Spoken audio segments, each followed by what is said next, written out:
substitute, but I understand we may have another substitute with some clarifying language, and I would defer to the gentleman who just got engaged. Delegate O'Rourke.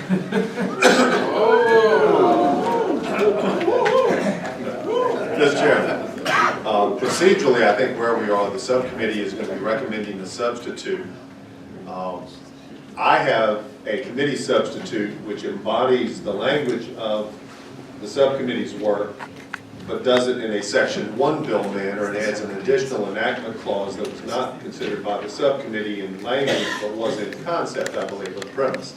So procedurally, I think, Mr. Chairman, I think we would need to act on the subcommittee substitute that has been communicated, and that we would reject that in order to get to my committee substitute that will be distributed at that time.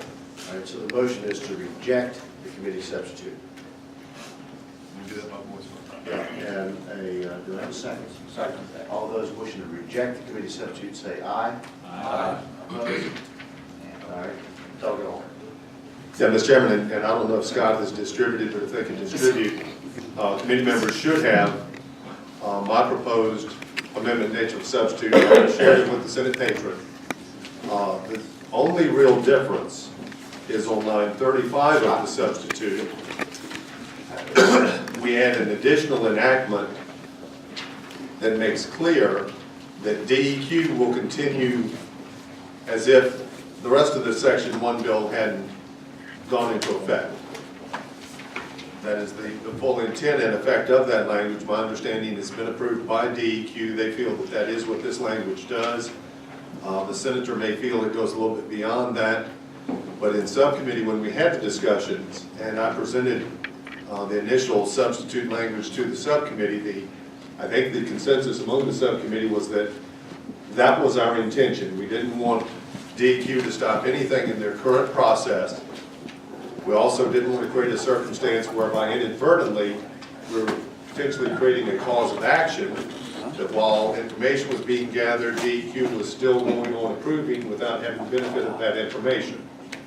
The only other change, the amendment, the substitute before the committee now does, initially the report was going to DEQ.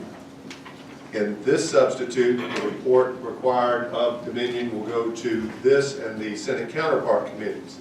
And the rationale for that change, Mr. Chairman, members of the committee, DEQ has no statutory authority to do anything with the data they get from this report. And so just it kind of makes sense in my mind to come back to these committees so we can address the policy matters that it would embody potentially and make recommendations based on that. Mr. Chairman, do you mind if I make a comment? Sure, go ahead. Okay, thank you. Just real quick, my biggest concern for Chesterfield County, and I've been working on over a year on this whole project, if you will, we have unlined coal ash ponds in Chesterfield County, mountains of coal ash. And it just happens to be that the Chesterfield one's sitting in what used to be the channel of the James River. And I'm very concerned about that. There's currently contamination that exists. Dominion is doing a great job working with our stakeholders to try to fix that. But my biggest concern, the EPA has required them to seal and cap this in place. And that cost is going to be passed on to the ratepayers. What happens if we do this evaluation and it comes back that we've either found an option to sell this coal ash to another supplier, which we have located, by the way, or we find out that the best thing to do is to excavate and rail this out to another part of my district in Amelia, which has a line facility which is currently taking coal ash from North Carolina. And I've asked Dominion one question: what is the cost associated with that? I've asked this question since the summer, and I'm still waiting to get information that I can release to the public. Because as you know, every benefit has a cost associated with it. I would not want to put the DEQ, our regulator, in a position where we've gone ahead as Dominion and capped and sealed this in place, passed that cost on to the ratepayer, and then come back again after the evaluation's done and say, we need to go a different direction. Instead, we need to uncap, unseal this in place, excavate the coal ash. You're going to double the expense, and that too will be passed on to the ratepayer. So my hope today is that when this bill passes out of committee, that we either move up the time that we have to do this evaluation so that DEQ, I appreciate what Dominion's trying to do. They want to cap it, seal this, and get this resolved and take care of it, and we do too. But the challenge is we need to have that evaluation done so that we don't pass the cost on to the ratepayer twice at 4 and 5 times the cost. I want to do it right, and I didn't want to do it right the first time, which is why I did not like the amendment and the substitute, because it's saying that Dominion can continue to seal and cap this in place while they don't even have the evaluation in hand to make a good decision. Thank you, Mr. Chair. Thank you. All right, any further discussion? All right, so we have a motion. Let's adopt the substitute offered by Dr. Orr. We have a motion. Do I have a second? Do we have a second to adopt the substitute? All those in favor say aye. Aye. Opposed? Okay. All right, any further discussion or questions from the patrons? Seeing none, all those wishing to vote on 1390. Mr. Yeah, Chair. hold on a second. I do have one question. If you look at line 13, this bill applies specifically to the Chesapeake Bay, am I correct? Yes. Watershed. Why not apply this to the entire state, and was this specifically targeted to address This the is issue? only a Dominion bill. Yeah, I can address that. So early on in this process, the first iteration of this applied to everybody. There's 2 coal ash sites that are west of or outside the Chesapeake Bay watershed. There's one, it's the Clinch River, and there's another one in Carbo, Virginia. And APCO came to us early on, and they said that they are so far along in their permitting process that they didn't want a whole bunch of uncertainty injected in it. They feel like, I think they're further along the line of getting these things closed down than Dominion is. That's how they described it to me. I don't know if Ron's here. But those are the only 2 sites outside the Chesapeake Bay watershed it would affect. And so we made that decision early on, and that's kind of how the bill has gone so far. But that's all I can say. All right, Dr. King. Sure, thank you, Mr. Chair. Just speaking to the amendment briefly. First of all, I want to thank both patrons for your very diligent and very hard work in advocating for your folks that are suffering every single day.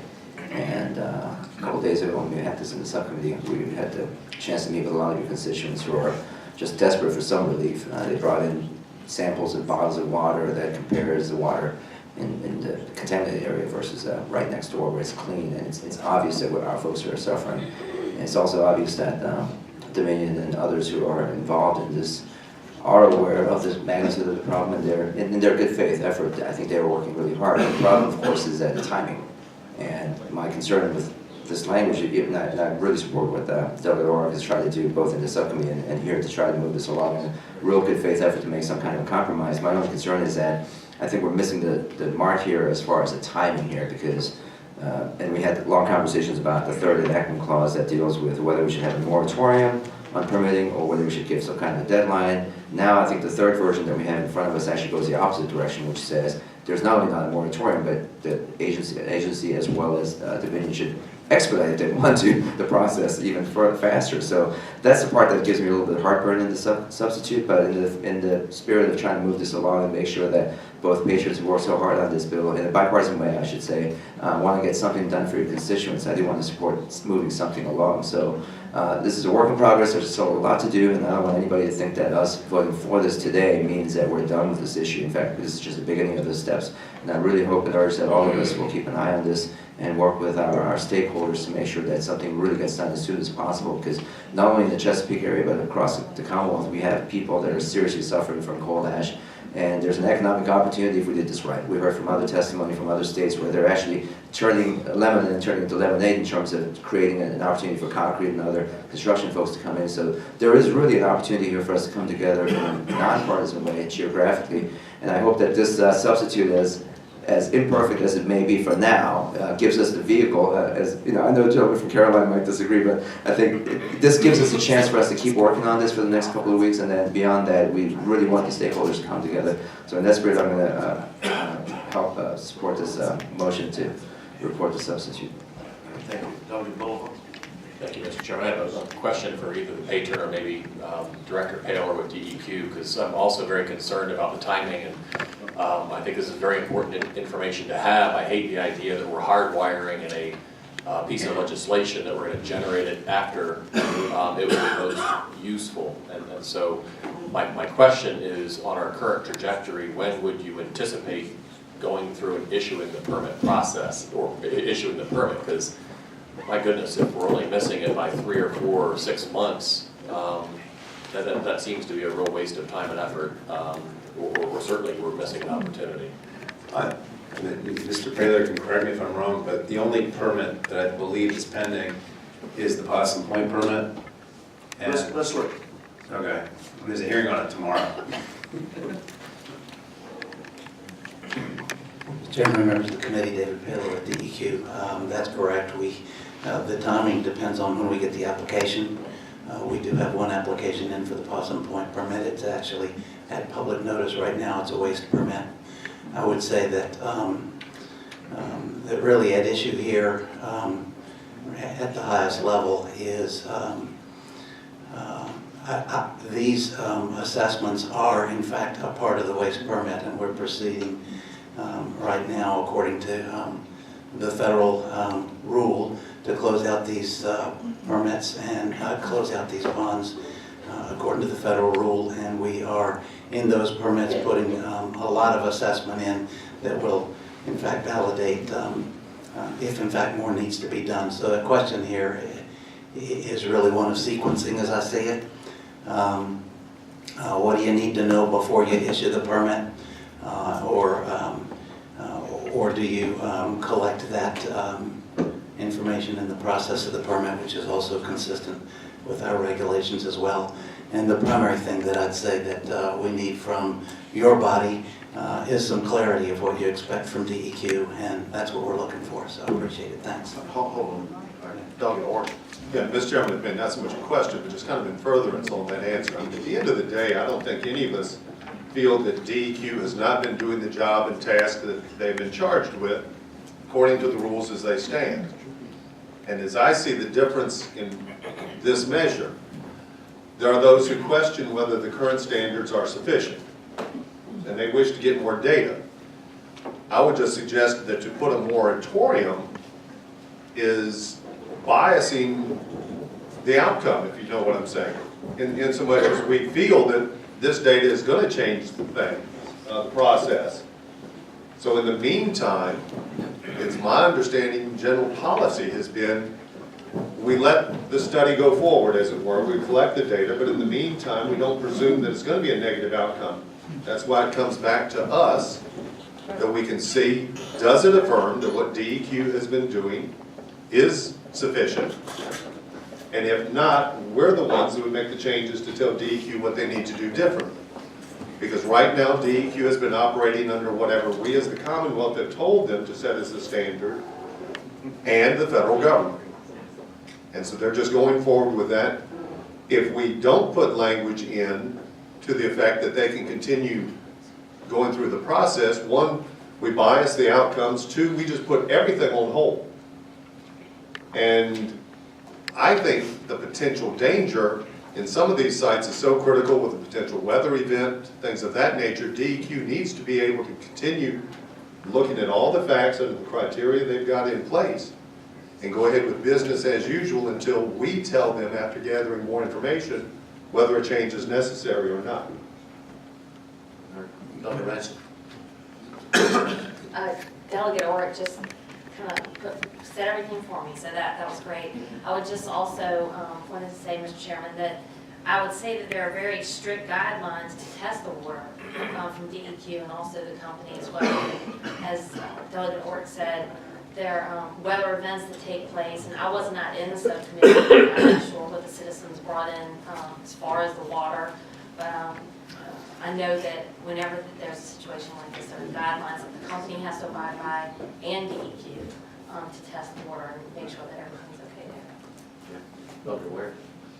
Looks like they Dave, do you have a comment? Yes, if I may, Mr. Chair. Let me just say that any data that you receive, we will see as well.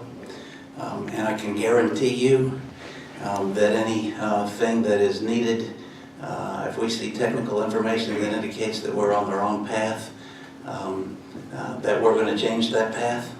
That said, I don't have any objection if it makes people more comfortable to say that the data are submitted to the committee and to DEQ. But as I said, the main thing we need is some clarity so that everybody has clear expectations of what you expect of DEQ. So, thank you. Dr. Ware? The answer to this question has been implied, but I want to ask it. Is it your view that the process in place now is analytically adequate to protect public health and public safety?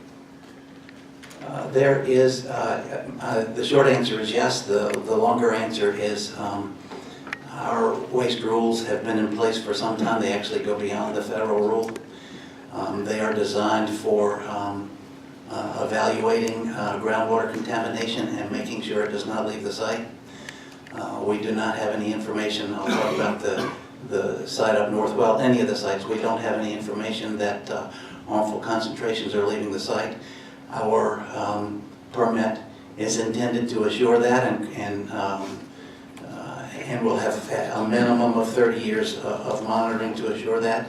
If harmful contamination in groundwater were to leave the site, more would be required under our rules.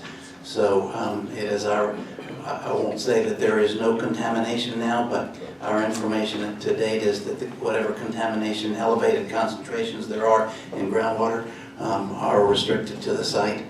And our permits are designed to make sure that it stays that way, and in fact, that concentrations decrease on the site as well. That is not to say that as a policy matter, we couldn't go beyond that, but that's where we are right now. Thank you. Dr. Ware? Mr. Chairman, shockingly, before we take action, I would propose one further amendment. Okay. I believe Scott has the language. Mr. Chairman, on the substitute for Senate Bill 1398, on line 34, after the word resources, the amendment would add, and to the Department of Environmental Quality. Mr. Chairman, that's pretty straightforward, but Mr. Paler said that they would like to get that data as well, so let's include them in the loop. Yeah, Mr. Chair? Can I ask a question really quick? Sure. I know that there was the original bill said DCR and not just DEQ. Does it need to say DCR and DEQ or just DEQ?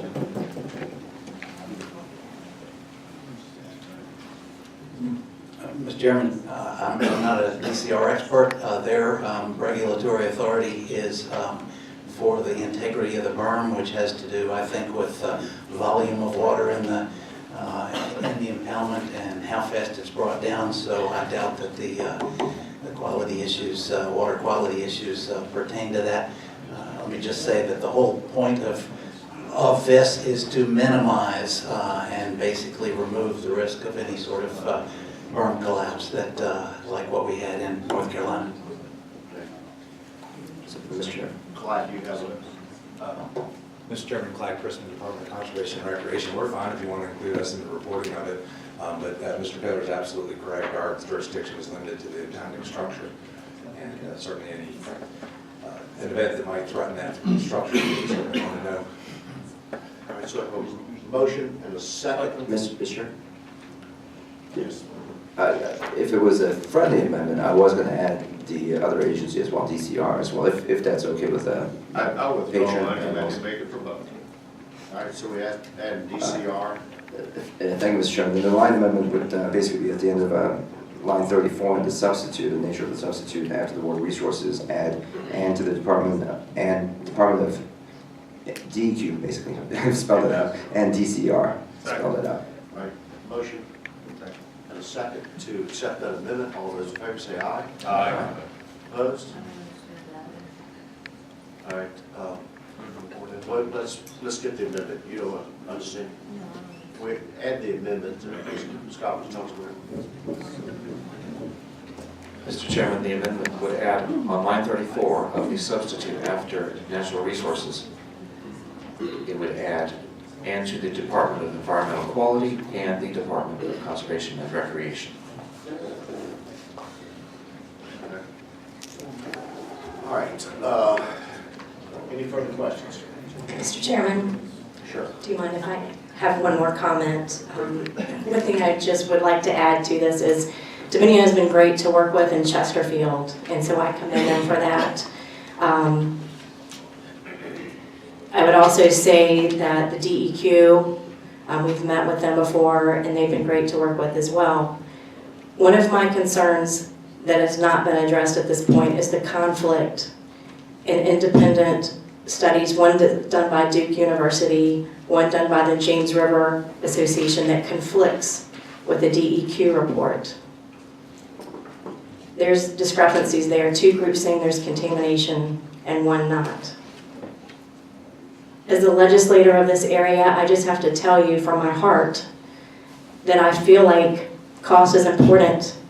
And while I appreciate the desire of the committee to move this forward, I have to at least make the statement that I feel like we owe it to the constituents to make sure before we cap and seal this in place that we've done a proper evaluation that's timely. We also have a solid waste permit, which was not mentioned today, that's going to take place this year in Chesterfield.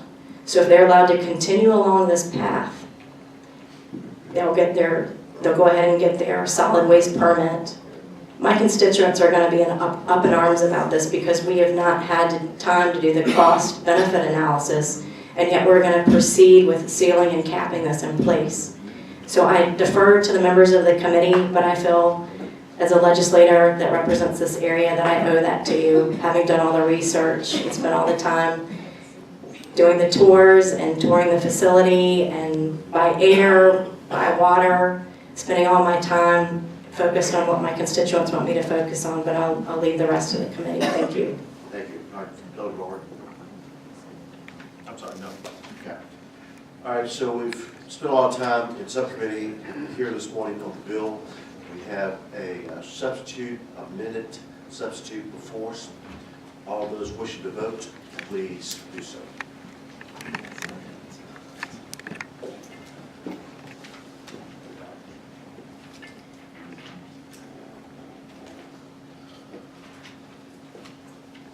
Clerk will close the roll. Reports 21 to 1. Thank you. Thank you.